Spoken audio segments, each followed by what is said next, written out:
Imagine this: the year is 1352. Some poor bastard sneezes near Genoa. Before the snot hits the cobblestones, you've got a physician jamming leeches up his nostrils while chanting psalms backward. Congratulations! You've just witnessed the real Black Death, licensed medical professionals operating with the competence of a drunk badger performing appendectomies at a Renaissance fair. Let's get one thing straight. The bubonic plague, amateur hour. Your average medieval healer could rack up a higher body count before lunch than Yersinia pestis managed in a decade. And the worst part, they charged for this privilege. Imagine paying 3 pigs and your second-born child just so some quack could diagnose you with too much happiness and bleed you until your skin matched the wallpaper. Spoiler, the wallpaper was made of arsenic. The core delusion wasn't demons. Oh no, that would require imagination. These idiots were obsessed with humors, not the funny kind, but the belief that your body contained 4 magical juices: blood, phlegm, black bile, and what I can only assume was pureed idiocy. An imbalance required immediate correction. Having a headache, time to drain 20% of your blood into a chamber pot. Fever, let's scorch your spine with a red-hot poker until you smell like overcooked brisket. Here's the kicker: this wasn't some back-alley scam. This nonsense was institutionalized.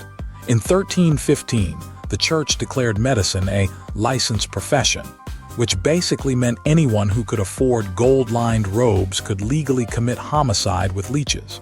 It was less Hippocratic oath and more hypocrite's oath. Your local barber surgeon, the same guy who just gave you a lopsided haircut, would cheerfully hack off your gangrenous foot while discussing the weather.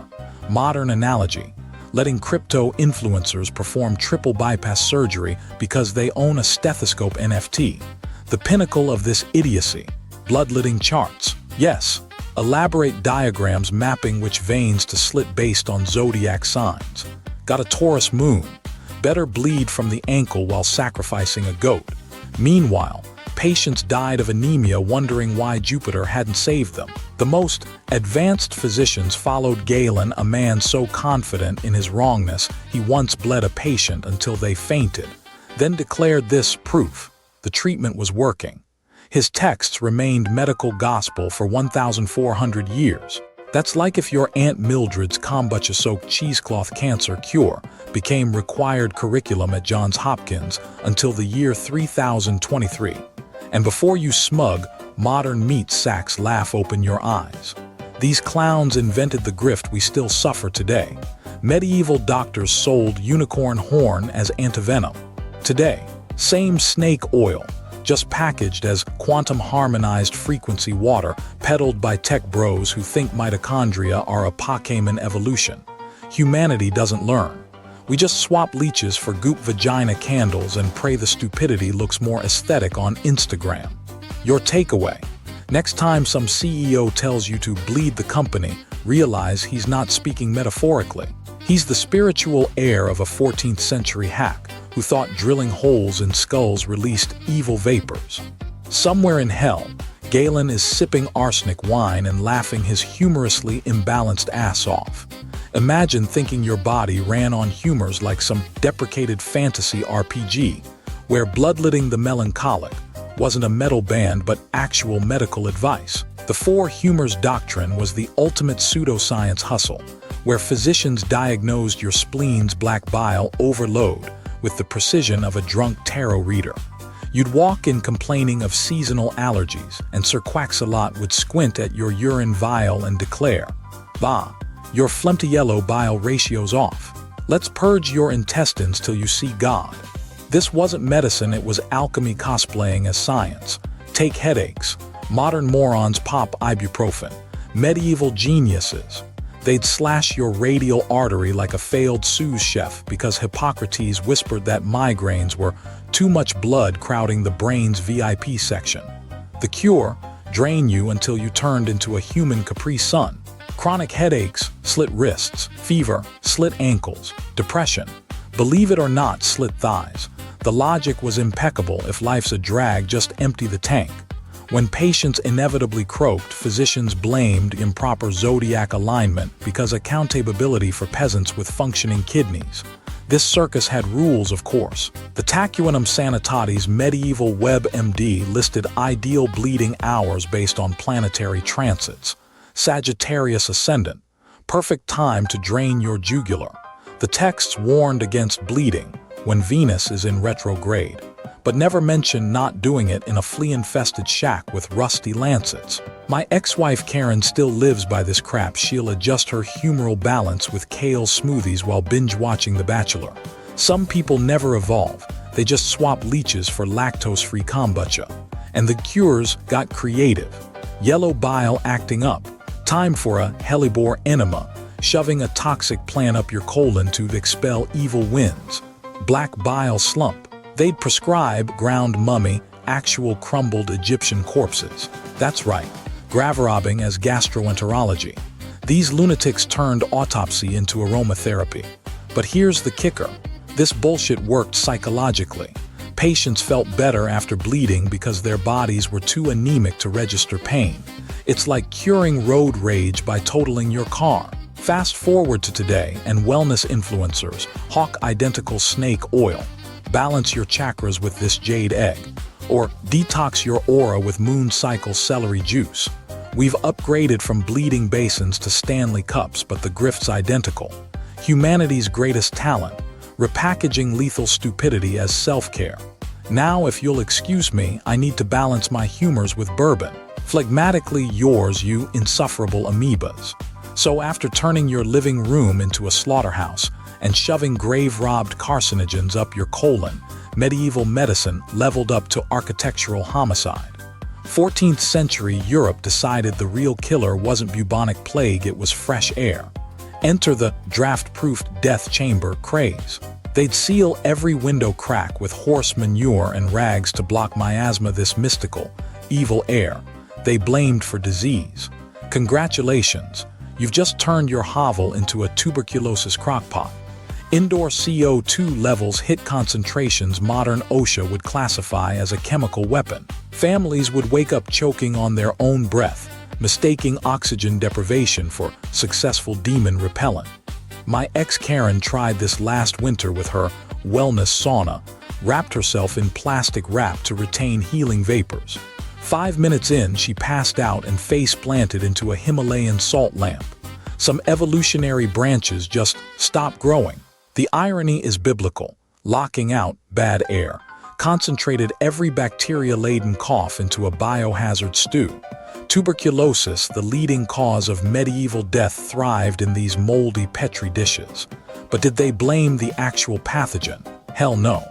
Clearly, we didn't seal the windows piously enough. Monks would douse rooms in vinegar medieval Lysol while chanting psalms. Picture a drunk friar spraying microbial holy water like a pest control exorcist. Spoiler, vinegar does jacked against mycobacterium. Modern idiots replicate this farce with hermetically sealed smart homes. Congratulations, tech bros, your $2000 HEPA filter won't save you when Timmy brings home strepa from kindergarten. We've swapped manure sealant for silicone caulk, but the delusion's identical. Control freak bullshit pretending to conquer chaos. Worst offenders, quack doctors who prescribed more stagnation. Hospitals stacked patients like firewood in windowless sheds, convinced illness floated in through keyholes. In Milan, they bricked up entire wards during plague outbreaks, effectively treating citizens like sourdough starters. Mortality rates hit 90%. Let that marinate. 9 out of 10 people entered these healing bunkers for protection and took the permanent nap.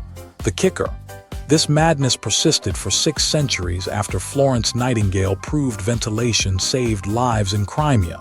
Imagine seeing battlefield gangrene drop by 80% when you open a damn window, then still opting to seal grandma's bedroom like a nuclear fallout shelter. Human logic operates at the intellectual level of a concussed goldfish. Now we mock them while diffusing rosemary oil in ultrasonic humidifiers to neutralize 5G toxins. A bubonic plague traded its fleas for influencer affiliates, but the grift stays throne ready. Next pandemic, someone will try selling antiviral window caulk on Etsy, and their 5-star reviews will read, "Smells like victory. Great job, meatbags." You turned survival instinct into a pyramid scheme wrapped in artisan beeswax. But the real tragedy wasn't the peasants drinking ditch water sweetened with rat carcass pulp. Oh, no, true idiocy required aristocratic funding. Enter Materia Medica's greatest hits, Leachonomics and Mercury Mania. Imagine paying your weight in silver to have a bored barber yank bloodworms from a pickle jar and slap them on your gout-riddled thigh because Galen thought vaporous humors needed draining. This wasn't medicine, it was a medieval OnlyFans where nobles paid top ducat to get jerked around by literal parasites. Let's autopsy Mercury first, the OG biohazard glitter. By 1520, Europe's elite rubbed mercury ointments into syphilis sores, believing what burns must cleanse. Emperor Charles V's personal physician documented rulers howling in bathtubs as their genitals melted into corned beef consistency. Side effects: try chronic drooling, bone disintegration, and personality shifts, best described as Jekyll hosting a rabid hyena book club. And they doubled down. When topical creams failed, quacks like Paracelsus prescribed liquid mercury cocktails, turning noble guts into sloshing chemistry sets. Catherine de Medici's signature poison, mercury-laced face cream. The woman bathed in neurotoxins, chasing beauty standards dumber than a TikTok trend lead poisoning chic. Leeches achieved similar cult status through sheer theater. Wealthy hypochondriacs demanded seasonal bloodlettings synchronized with equinoxes because balancing bodily fluids apparently required astrology and a literal vampire buffet. King Louis Roman XIV doctors slapped 80 leeches on his royal ass after an anal fistula surgery because why let catastrophic blood loss ruin a perfectly good near-death experience? The worms weren't even sterile, sepsis came complimentary with every detox session. The delicious hypocrisy. Peasants using folk remedies like honey poultices or willow bark tea often outlived nobles. But the ruling class couldn't fathom wisdom from proles who wiped with leaves. So they kept guzzling mercury sulfides until their teeth rattled out like loose piano keys. When King Henry Roman VIII wasn't divorcing or decapitating, he mainlined mercury to cure leg ulcers, accelerating his descent into tyrant nugget territory. His final years. Picture a steroid-pumped walrus projectile vomiting into a gold-plated bedpan while screaming about heresy. Modern parallels. Tech CEOs snorting nootropic dust claiming it unlocks biohacking hypermode. Here's the cosmic joke. These elite cures crawled into the 19th century like zombies at a brain buffet. Victorian dandies gobbled mercury pills for syphilis while their hair fell out in clownish chunks.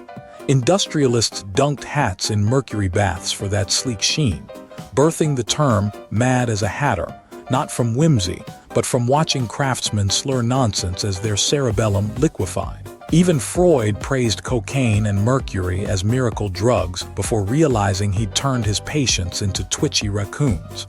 So next time you see an influencer hawking quantum algae paste or celestial leech therapy, remember, grifters and victims evolve together. The potions just swap pewter flasks for bamboo-lid mason jars. Humanity's greatest pandemic isn't plague, it's the chronic belief that suffering must be fashionable to be valid. Now, if you'll excuse me, my espresso machine runs on mercury fumes. Cogito ergo dum. The real pandemic brewing for 5 centuries wasn't plague, it was doctors treating Hippocrates like gospel while dismissing germ theory as goblin semen fantasies. These medieval Mensa candidates diagnosed illness by sipping urine like sommeliers at a piss. Tasting golden streams meant health, murky puddles meant death. And if it tasted like fermented regret, congratulations, you're pregnant. Imagine WebMD today telling you to ship your warm pee vial by carrier pigeon for analysis. Yet this pee obsession outlived the printing press. Renaissance barber surgeons would examine your excrement while discussing wart removal techniques over lunch. Sanitation wasn't neglect, it was performance art. The cosmic joke hits when you realize Semmelweis discovered antiseptic protocols in 1847 by noticing doctors who handled cadavers then delivered babies caused 90% mortality rates.